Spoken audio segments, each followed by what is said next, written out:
Coming up on this episode of the Spiro Podcast. Time, relationships, time.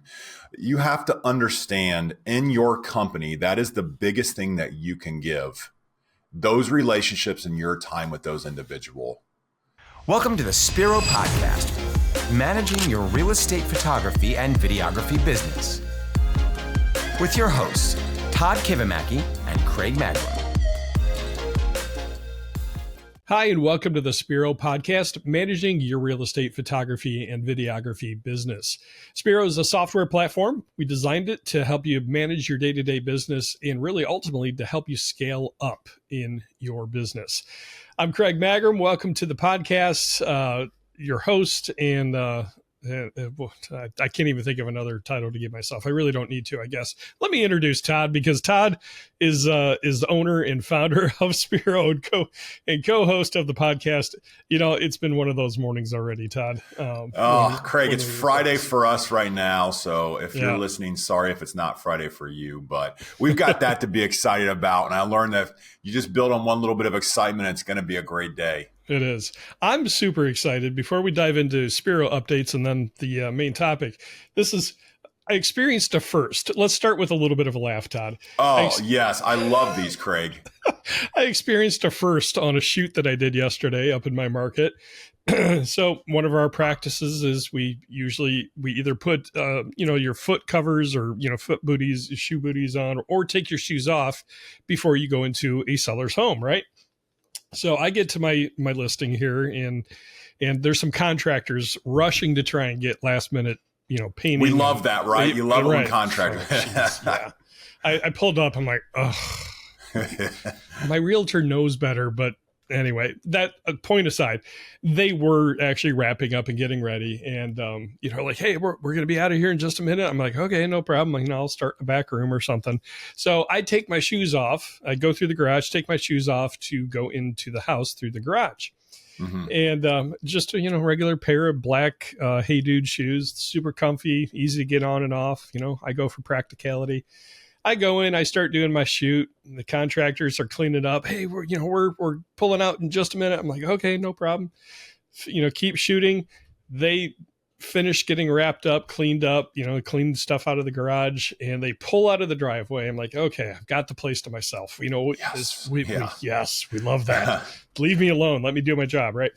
And so I finish up my photos and my video in the house, and I step back out into the garage, and I look for my shoes because I left them right at the base of the stairs. And my shoes, Todd, are gone. They are MIA, missing in action, gone. I'm like, now I know I left my shoes right here. So I start to panic just a little bit and laugh at the same time because, like, this is ridiculous. Where'd my shoes go? And this is an empty house, right? A new build. It's a vacant house. It's not like you accidentally left them under the sofa. Right. Exactly. I'm like, those contractors took my shoes. They took my shoes. What the heck? So I'm like, well, maybe they just got moved out of the way as they were cleaning up. So I looked all through the garage. No shoes. I look in the garbage cans. No shoes. I go back in the house. No. Well, maybe they put them in the closet to get them out of the way. No shoes. I text, gone. Just gone in 60 seconds. Do you keep an extra pair of shoes in your car? I never thought of keeping an extra pair of shoes. Neither have I. But I think that's going to be added to my checklist now. So I text the realtor. I'm like, Jenny, this is a first in my career as a real estate photographer, but oh my goodness, I think your contractors took my shoes. Could you check with them, please? And sure enough, she writes back, oh my gosh, you got to be kidding me. Yeah, I'll get back to you. Yeah, the lead contractor took the shoes thinking it was his son's shoes, who's on his team. And I couldn't wait around because I had another event to get to, and so I left without my shoes. Had to head back home. I couldn't stop anywhere, so I'm driving barefoot home, and I just get into the driveway of my home. Hey, the contractor took them back to the house. You can get them. I'm like, grief! I'm already back down at 35 minutes away. Oh my God! Well, the good news is, Todd, the shoes have been recovered. I just have to pick them up today. But hopefully, like they're not back in your possession? No, not yet. I have to go get them. They're sitting there. Who knows who's going to take them between now and then? No, they put them inside the house for me. Okay. And there's no showings today, so I'm good. Oh, Craig, that is a first. Has anyone else lost their shoes out there listening? Yeah, we need to do an episode of just, funny stories on the job. In fact, maybe we could do that. Send us your funny stories. What crazy things have happened to you on a shoot? We'll read them on air here. Yes, we'll do that. So you can email us hello@spiro.media. Send us your crazy stories of things that have happened to you on shoots, or you can leave a comment on the YouTube channel. We will keep an eye out for your crazy stories.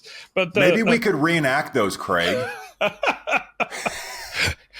I have a background in radio. We could do a radio play of crazy events, in the day in the life of a real estate photographer.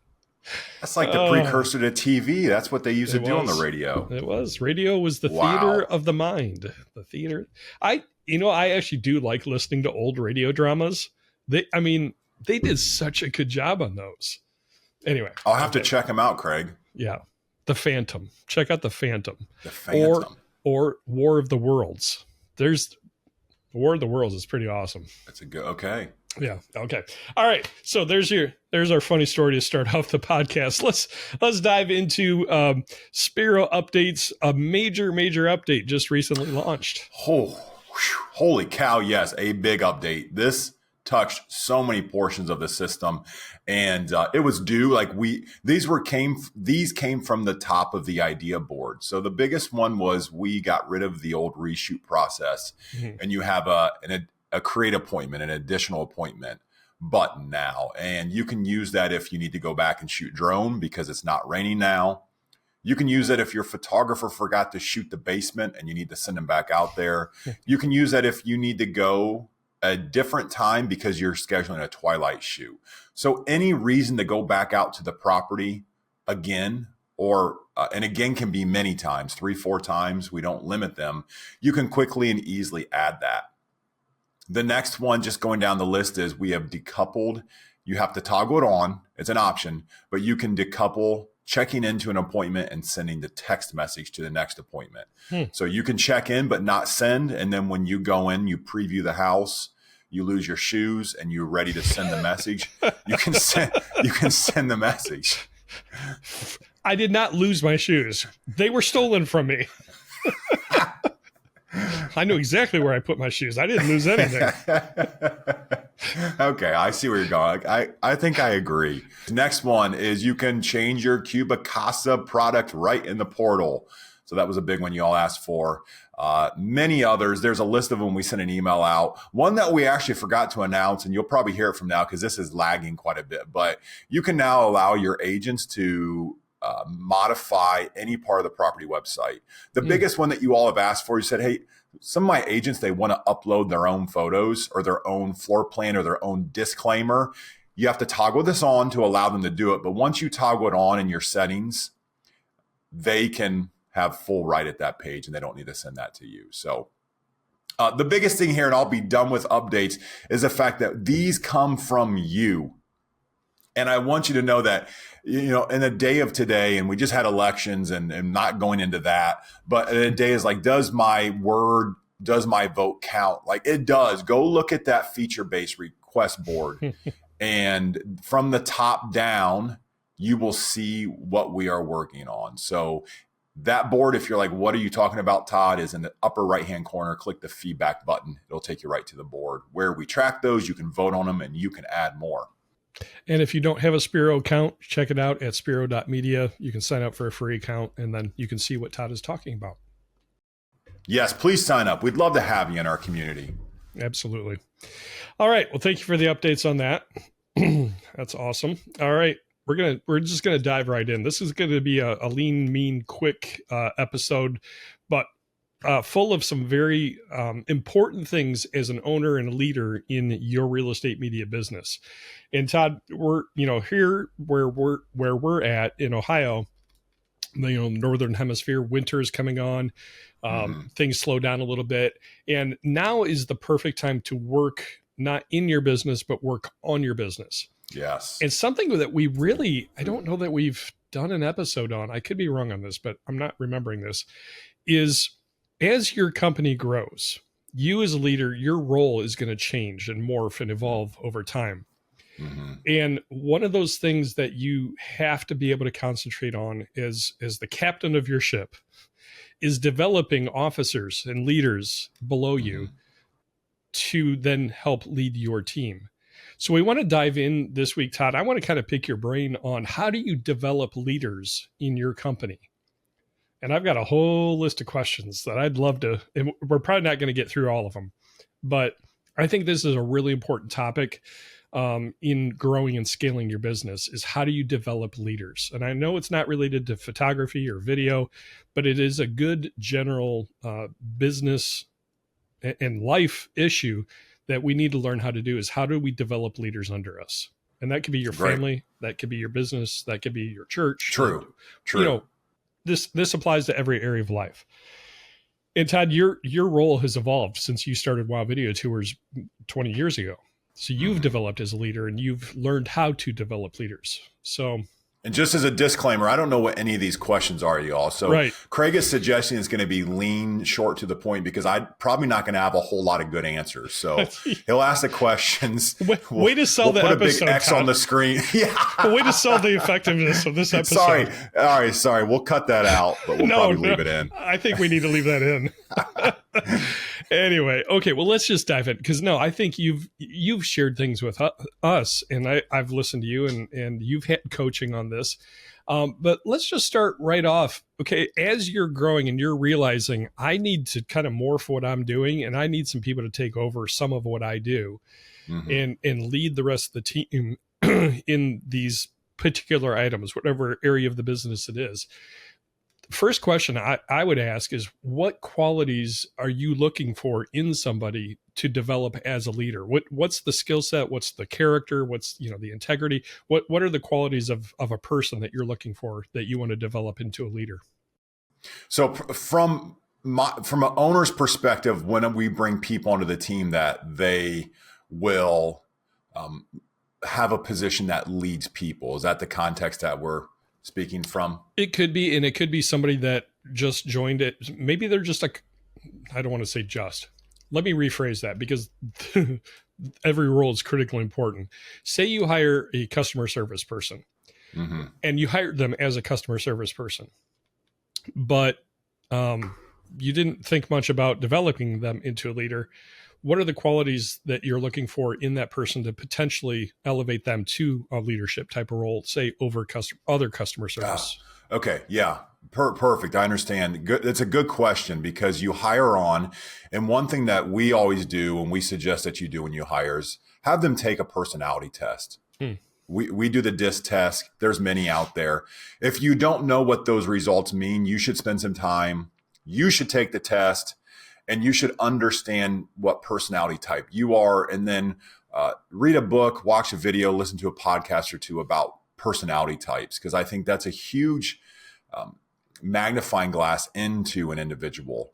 And you just want to make sure that you're hiring someone for the position that has the correct personality type. Just a quick example, customer service, you do not want a high D personality in generalizing, but D personalities, they are dominant personalities. They are going to tell people what it is, what they think, and what the reason is, because they're helping them out. They see it as a positive. Like, why would I not say what I think is going to help you? Where a C personality who wants everybody to be okay is going to spend more time and they care about the person. So that is the first thing, is that personality type. Make sure you get the correct role there.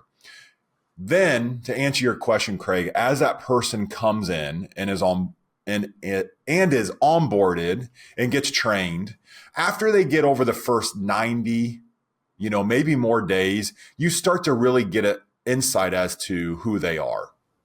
And so things that I would be looking at in times that we've hired someone and said, hey, this person could actually do a lot more for us.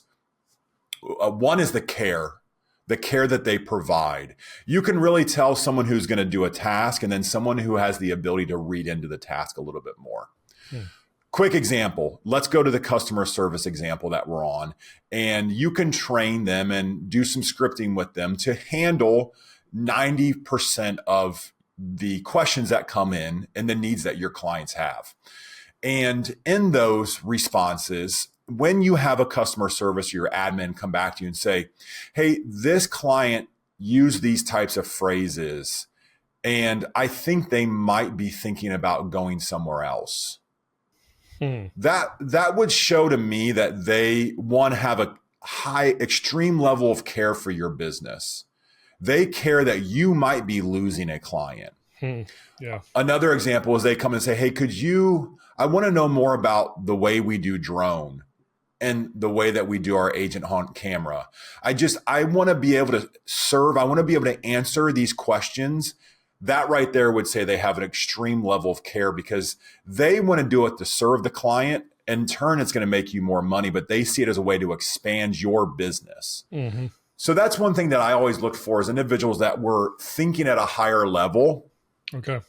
And then the flip side of that is if you have more than one employee, you have a great insight as to how they interact with each other. So if you have someone that steps up and says, hey, this individual came to me and I've showed them how to do these items, and I'm wondering if it would be okay if I did a guide or if I spent a little more time with them. Could I schedule a meeting with them?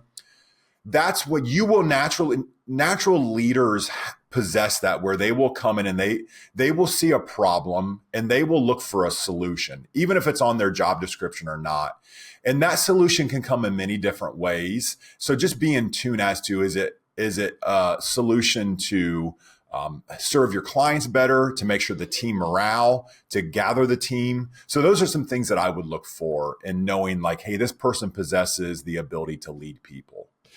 That's really good. So a phrase you just used kind of triggered something in my mind. You said natural leaders. So there are definitely people that they're natural born leaders. They just have this propensity to step out in front and really encourage people, lead people, get them going. Have you ever had a case, though, where you've seen leadership potential in somebody that didn't realize that about themselves, and they're the type of person of what I would call a reluctant leader? So that's a great question. I'm trying to think of some examples over the years at WOW. And if you haven't, that's okay. Well, both of my leaders who run the company now, Jess and Steve, they did not come in to do that position. Okay. They came in to, Steve came in to run marketing. So we hired him. We knew he was going to build and run a division, not sales and marketing, and be in tune for, as much as we've grown and projections and leading then a sales manager and a team. Jess came in, fantastic photographer, had a great eye, and now she leads our entire operations. So I would say, and I'm saying this knowing that Jess would be okay with me saying this. So I'm not talking behind her back. And this is a positive, but the thing with Jess is she is a natural leader, but she would probably say that she isn't because she doesn't have the confidence, but she can do incredibly crazy things. Yeah. And to have that, like I've known she's always had that. And the thing with Jess is she knows how to win. And, I guess I won't go too much into that, but people who know how to win cultivate winning. And the thing about Jess is, so for me, so Jess possesses the skills, and she has really, really great people skills, and she's incredibly smart as well. Yep. She just doesn't think she is. Okay, let me compare that to me. I think I can do anything. I'm dumb enough to think I can do anything. Honestly, like I was raised in a way that like my mother, it was like, okay, you can do that. She would help me. She would, whatever it was, a project, an idea, she would help facilitate me getting to that. So I think I can do anything. But I have such little talent. It's like, but my brain pushes me through there. So I get up and I'm like, I can do anything. I'll figure that out. And like, I'm dumb enough to keep trying, and I'm consistent. I'm consistent and persistent enough that I generally figure it out. So that's the big difference as to where you might find someone who you see those skills in them, like a Jess, and like she's a winner and she can get a team to win, but she just doesn't think she can. Okay. I mean, she does now.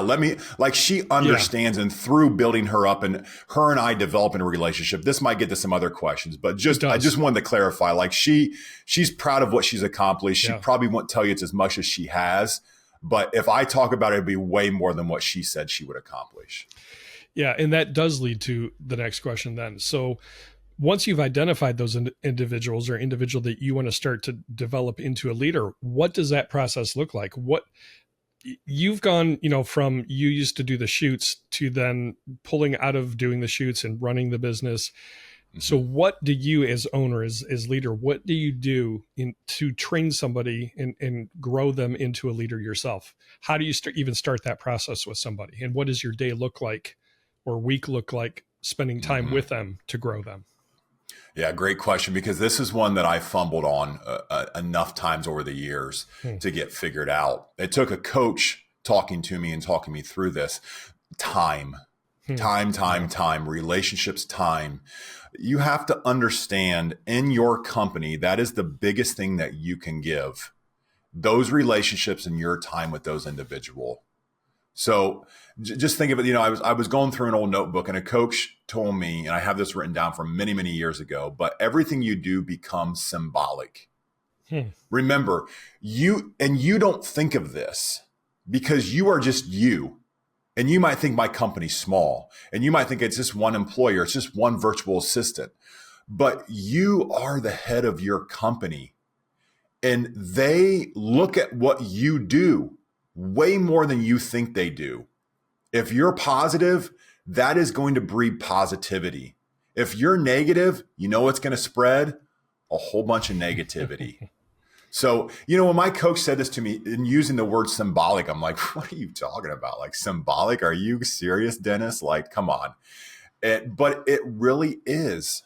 It's symbolic with them, and you need to spend time, and they need to feel and see you putting time and care and effort into them so that then they can gain the confidence. And in that, spending some of that time, another word that I use a ton, and I learned this with my next coach, Dave, but is you need to empower the team. Because right now you hold all the power in your company. It's all in your head. You think about this company all of the time. Right. Even if you don't think you're thinking about it. How many of you wake up in the middle of the night like, oh my goodness, I just solved that? I can't tell you how many times I wake up and I'm like wide-eyed, and I'm like, oh my goodness, that's my next idea. And you write it down so you don't forget it, or I'll get it in the shower, but you get it in these unconscious times because you think about your business all the time. So when you put an employee into that, and especially an employee that you want to lead, you have to hand over the reins, and you have to be verbal about that. And then you have to tell the team that they have the reins. And then you have to go back to the person you gave the reins, and you have to encourage them. You have to tell them they can do it, that you trust them, and let them do it. Tell them that you don't mind mistakes. They're going to make mistakes, and that you make mistakes every day. I make mistakes every day personally. Mistakes are okay. We'll learn from them. That's how we grow. It took years and years of me saying that for the team to begin to somewhat believe it. I was to say that the issue is believing it. Mm-hmm. Yeah. Cause I've had roles that I've been given that were leadership in nature that I constantly doubted myself and questioned myself and didn't believe that I had the ability or the power or, the authority to make the decisions that I did. Cause I was so used to the top down model of leadership where you have to run everything through, the head person. And that's such a great point. Sorry. But just remember, you all think differently out there listening. I had a job in high school, and I waited tables in college for a couple years in college. And then I started my business. I don't think of that mentality. I just think of what's a problem. Let me find a solution. My whole org chart, I don't know what that is. I don't know what any of that stuff is. My brain and your guys' brain works in such a free form way that you have to understand you're way different than an employee who comes in and says, tell me what you want me to do. I want you to be happy with me. But there's a level of and a limit of somewhat what they're going to do. And you shouldn't expect any more than that. I mean, they are your employees. Like, you owe it for them to come in and do this, but they don't think like you. So you said, again, I'm keying in on certain words that you're using. You said the word trust, that you trust that person to lead and you need to communicate that to them. If you're the type of person, though, that you're so used to doing everything yourself and you're hands-on, you want to have your hands on the work, which is kind of how I'm wired, is I like having my hands on. How do you, as you're growing as a leader and having to develop leaders, how do you make that mental switch in your mind that I'm willing to let go of the reins and trust? Yeah. Because that's your baby. That business is your baby, right? Yeah. And can you ever really truly trust someone else to take care of it and have the passion for it that you do as the owner? How do you develop that trust in others, Todd? Yeah, this is a great question. I'll use a Steve-ism. So Steve, my director of sales and marketing at WOW, trust but verify. That's what we use. Ronald Reagan. Is that Ronald? I don't know. That's Steve Ronald. Came up. That's Ronald All Reagan. Right. There he is. Yeah. So trust but verify, and that is, we trust them to do it, but we're going to verify that they do it. And you're not gonna come and be like, "Hey, it's time to verify you did what I wanted." Okay. Yep. You're gonna meet with them at a regular cadence, once a week probably, and you're going to discuss these things, and you're going to check up on them. And, hey, how did this thing go? And I know you told me that you were going to send me this email. Did I miss that email? So I use a lot of phrases like that when I'm talking. I always assume that they did what they said they were going to do, but I forget things. I'm human, and I know some things. Technology can happen. Emails get lost. So I always assume they did and ask, and I put it back on myself. Did I miss that? That was. I'm sorry if I did. I will, yes, go to that. And then you've backed into it. You still want the answer from them, and they go, "Oh no, it was me. I'm so sorry. I'll send it to you right now." Kind of a non-confrontational way to hold accountability. Yes. I use the love confrontation, and I come up with things. The love confrontation. I've never heard that phrase. No, it's not. I use the love confrontation. Oh, like,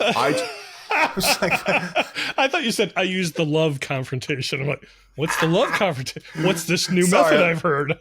I'm just speaking too fast today. Let me rephrase that, or let me redo that. Beep. Cut it out, Justine. No, you can keep it. I used to love confrontation in my life. All right. I hate confrontation, Todd. So it's good to have a leader that has learned how to back into the conversation, the accountability conversation. That puts people like me at ease. That, if my leader is coming at me, hey, where's that email? My defenses go up. I get just super scared or nervous, or then I already critique myself harshly as it is. So coming to somebody in a non-threatening way, but still holding accountability, that's good. Yeah. And I will say that I fine tune this message pending who I'm talking to. I know everybody's personality in the company. Many of us are high C personalities. Some of us are D personalities. I don't soften anything when I talk to a D personality. You don't have to, because they see it as wasteful. You don't have to. No. And in fact, they'll be like, "Why are you even doing? Like, why would you even soften that?" And they won't use the word softener, but that's the approach of it. It's just like, "Hey, no, I won't do. No, we can't do this. Sorry." Like, there's no. So you can fine tune that over the years, but you have to be aware of yourself before you gain an understanding of how you impact others. And then you need to be a chameleon and personality type, and you need to match that personality type of that person that you're communicating with. There's value to taking that approach with clients as well. Oh my goodness. Yes. Just this week, Chris and I had a meeting with a broker up in my market that we'd like to expand business with. And this is the first time I believe that I'd actually sat down with him. I'd always dealt with his marketing manager, but I knew his reputation as a cut to the chase, let's get down to brass tacks business type of guy. I know who you're talking about. Okay. And well, you might not. It might be somebody else that. Okay. Yeah. Anyway, So I asked Chris if he would join me for this conversation because I'm the type that I do like more the conversation, the relationship building, whatnot. That was not going to work with this guy. And Chris said, yeah, I can be well, he can cut down to business as well. And okay.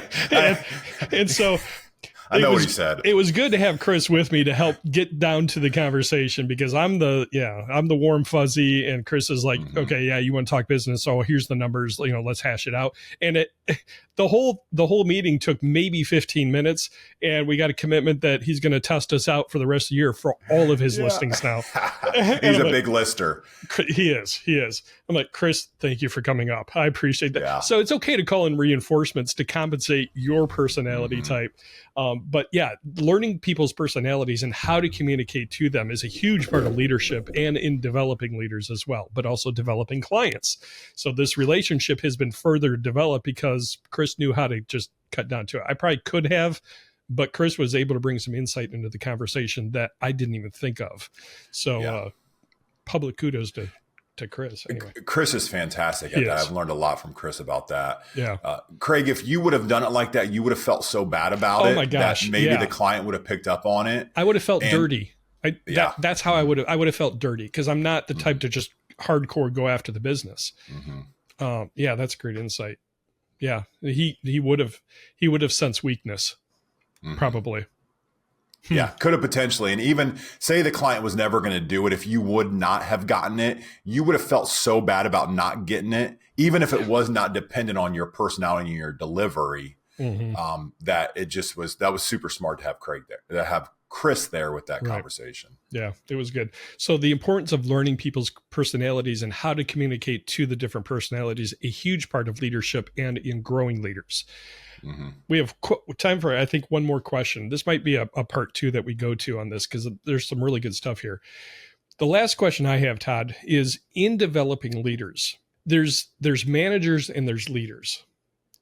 And in developing leaders, I would think that there's a different way to develop people into leaders versus managers. What's the fine line? What do you need to avoid to develop just managers versus developing leaders? What is that difference, and what's the difference in the training techniques? Yeah, that's a good question. So I think just off the top of my head, my first gut says, Craig, that one is as an extension or as more of the other. So if you're at the point to where you have multiple employees, and as we grew at WOW, you can manage personally 3, 4, 5 employees. As you start to go to 5 to 10 to 15 and beyond, you are beginning to have divisions, and you need those divisions to focus on the goal of that division. So you can't do all of that. That's really not going to be possible. At least I could not do all that. I could not do it with the care and the needs that they had. So naturally, just for us, we would observe people that possess the ability to manage people.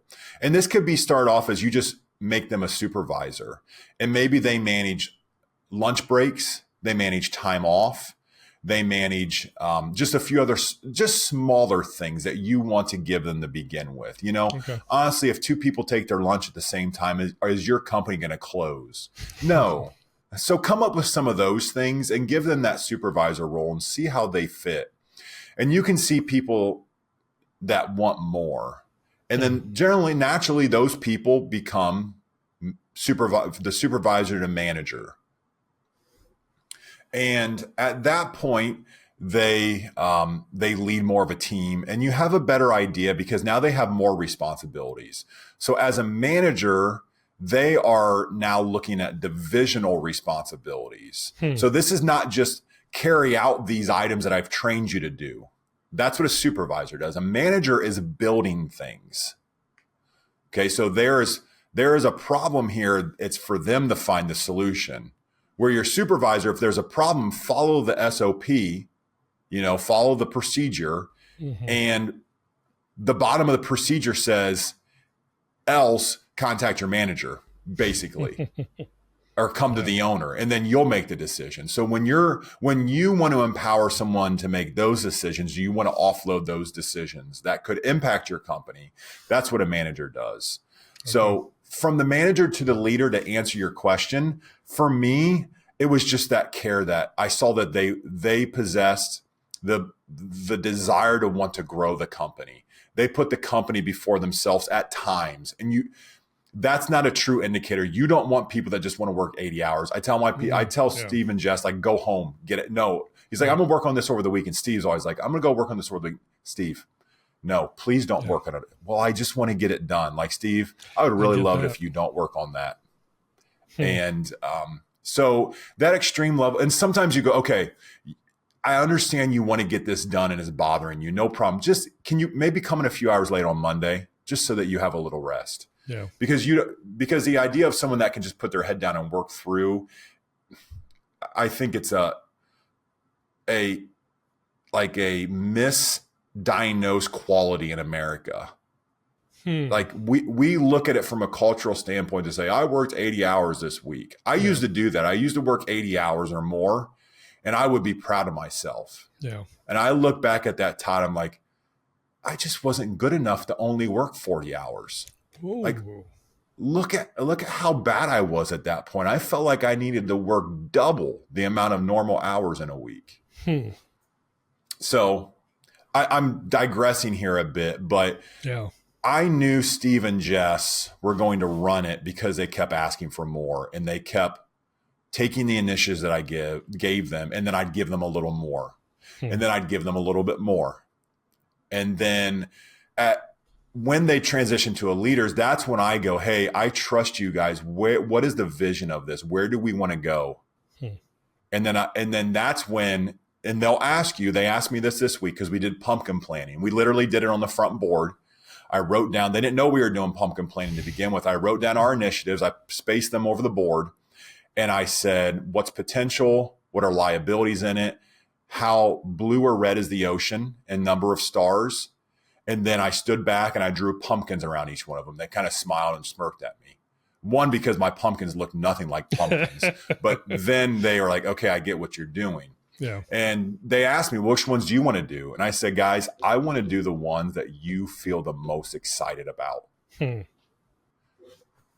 So that's the big difference between a manager and what I look to as my leaders at the company. You want to build morale in your leaders, put that kind of trust in them. Like Todd just said, I want to do what you think is most exciting to you, because then they're going to love their job. They're going to love their responsibilities. It'll almost not be work for them. So showing that kind of trust in the people that you're growing as leaders will just create nothing but good things for you guys. As an employee, to have that kind of leadership, that vibe, for lack of a better word, will just trickle down, and you'll have much more likelihood of having happy employees and a happy team when you're setting the direction of the culture at the top like that. It trickles down. It just, it does. It trickles down. Yeah. Good stuff. So, how to develop leaders in your organization and getting yourself there mentally, yourself, to be able to share, to place trust in the people to take those things over that you've been used to doing yourself. Todd, any closing thoughts? Just a quick book if you want more. The E-Myth, everybody says it, but I would, if you are just getting into your leadership journey, E-Myth is great. I think it's a story-based. It will resonate with you. And then the other one is by the Augsburger Institute. It's called Leadership and Self-Deception, Thinking Outside of the Box. If you haven't read those and you want to become a better leader, that I love both of those. Both of those are narrative based. Those seem to be my favorite type of business book. So that would be my two suggestions if you're looking for more. Yeah, excellent. John Maxwell has a whole library of books as well on leadership, and he does get into the difference between managers and leaders, and how you train a leader versus what managers are. So yeah, check out John Maxwell. He's got tons of resources as well. And no, we're not sponsored by any of these books. There's no, what's the word I'm looking for? No affiliate links. We will provide a link to the books, but we're not getting any sort of financial recompense for that. We just want to give you good resources to help you strengthen your business. So cool. Craig, you should call John and see if we could get a kickback. Right. Sean, I've read so many of your books. Hey, he would probably love the initiative that I showed in doing that. Or we get a cease and desist. Right. Oh, good stuff. Good stuff. All right. Well, we hope this has been of benefit to you. Again, leave us a comment about crazy stories that have happened to you on the shoot, on the appointment, and just if you have some things that you've learned in developing leaders, again, share those stories with us. We love to hear from you. Drop us an email, hello@spiro.media, or you can also leave a comment on the YouTube channel, and we would love to hear back from you. And as always, if you've found value in the podcast, make sure you leave a like, share it, subscribe, all of that good stuff. But we do appreciate you guys watching and listening. So thank you for joining us again this week.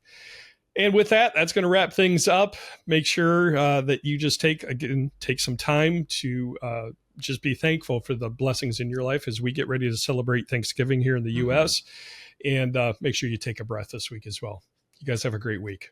Thank you for joining us for the Spiro Podcast, Managing Your Real Estate Photography and Videography Business. This is a production of Spiro and Wow Video Tours. You can find out more about Spiro's real estate media business management software at our website, spiro.media.